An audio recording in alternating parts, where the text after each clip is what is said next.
김영환입니다. 우리 같이 말씀 묵상하겠습니다. 여러분, 천사에 대해서 들어보셨나요?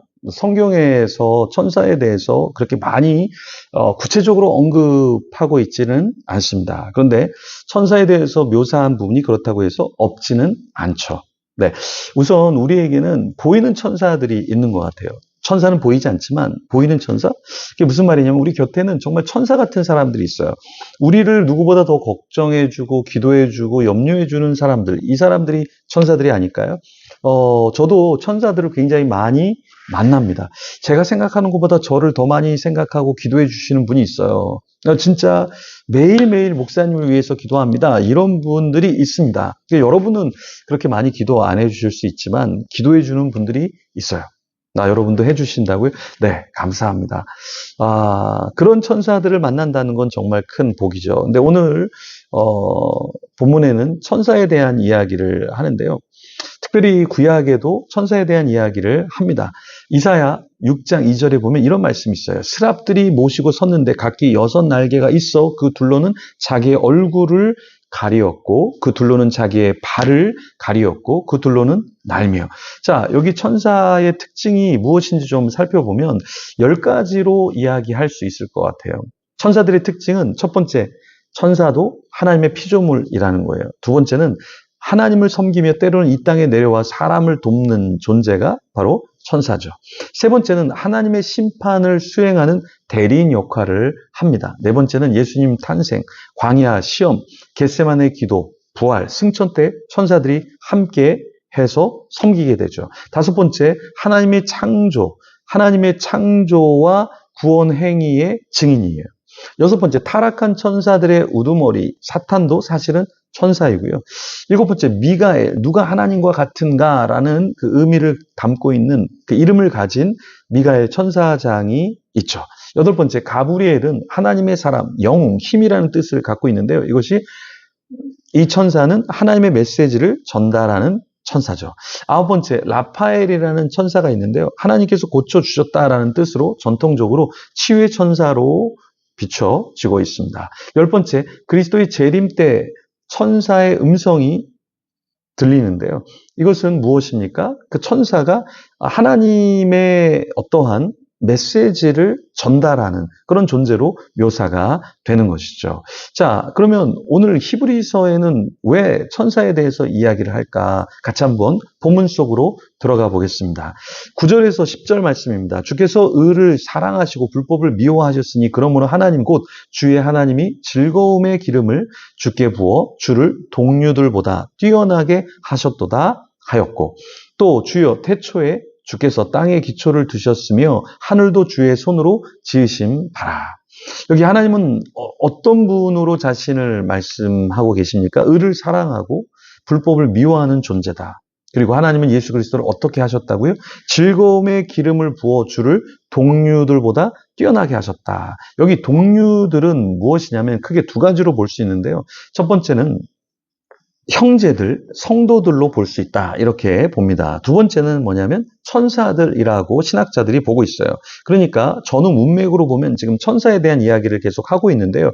이 천사들과 예수 그리스도를 비교했을 때 이 천사들은 동류라고 말하지만 예수님과 급이 완전 다른 그런 종류, 그런 부류의 존재다라는 것을 이야기하는 거죠. 그러니까 예수님을 하나님께서 너무나 높은 존재로 천사들과 비교할 수 없다라는 것을 이야기하는 거죠. 그래서 우리는 천사, 그러면 대단한 존재지만 예수 그리스도는 그런 천사보다 훨씬 더 높은 정도가 아니라 최고급의 그러한 존재다라는 것을 묘사하고 있죠. 그래서 10절에 보면 하나님은 태초에 무엇을 하셨냐? 땅에 기초를 두셨죠? 하늘도 주의 손으로 지으셨죠? 네, 그런 분이 주님을 높이시고 또 예수 그리스도는 그런 하나님과 동격의 하나님이시다라는 것을 선포하고 있는 것입니다. 11절과 11절에 이렇게 이야기합니다. 그것들은 멸망할 것이나 오직 주는 영존할 것이요 그것들은 다 옷과 같이 낡아지리니 12절 의복처럼 갈아입을 것이요 그것들은 옷과 같이 변할 것이나 주는 여전하여 연대가 다함이 없으리라 하였으나. 자, 주님은 이 세상 것들과 어떻게 다른가라고 했을 때 세상의 모든 것은 옷과 같이 낡아진다. 그리고 의복처럼 갈아입고 옷과 같이 변할 것이다 라고 말씀하고 있어요. 그러나 주님은 어떻게 존재하십니까? 영원히 존재하시죠. 그 연대가 다함이 없다 이렇게 말하고 있습니다.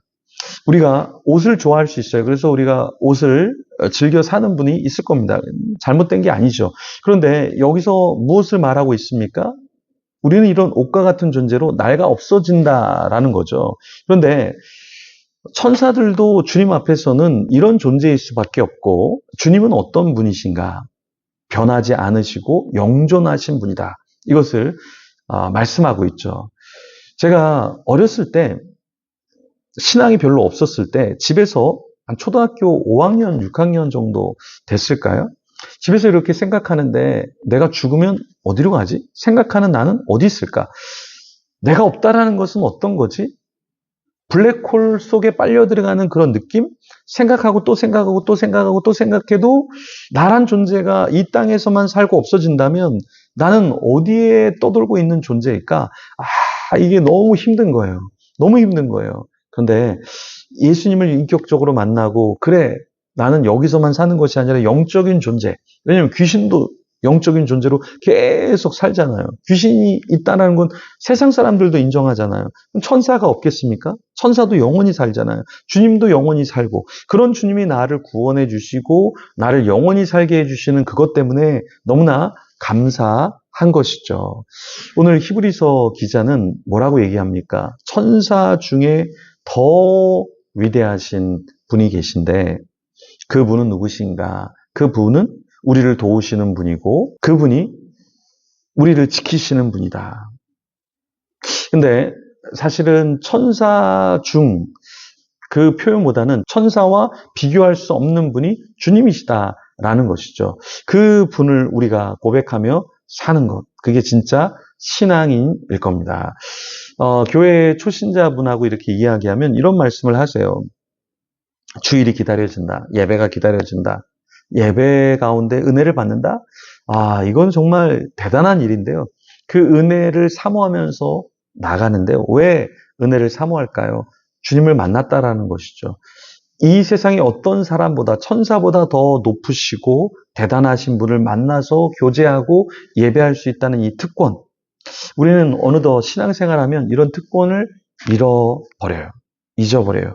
그래서 그냥 교회에 섬기는 게 일이 되어버리고 또 예배에 은혜를 받지 못해서 예배를 평가하고 방관하는 경우가 있어요. 근데 그런 신앙생활은 참 비참합니다. 우리가 다시 한번 우리에게 영원한 생명을 주신 주님, 그 주님 앞에 서 있는 그 자체, 그것 자체의 감사함을 느끼고 눈물을 흘리고 또 주님의 나라를 위해 헌신하는 저와 여러분이 되기를 소망합니다. 기도하겠습니다.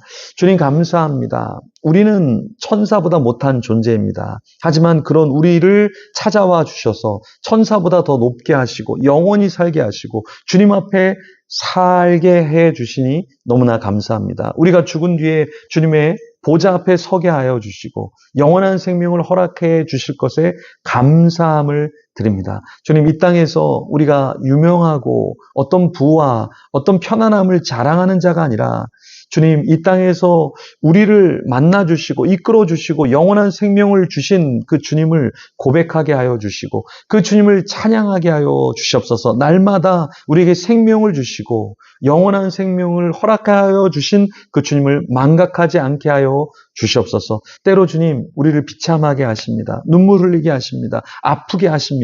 그것을 통해서 우리가 영원한 생명을 바라보게 하시고 우리를 흔들어 깨워주시니 감사합니다. 이 땅을 부여잡고 이 땅에서 잘 살기 위해서 사는 자가 아니라 주님의 나라를 바라볼 수 있게 하여 주시고 주님의 나라를 증거하는 자로 삼아 주시옵소서. 감사합니다. 예수님 이름으로 기도드립니다. 아멘. 우리 계속해서 기도하며 주님 앞에 나가겠습니다.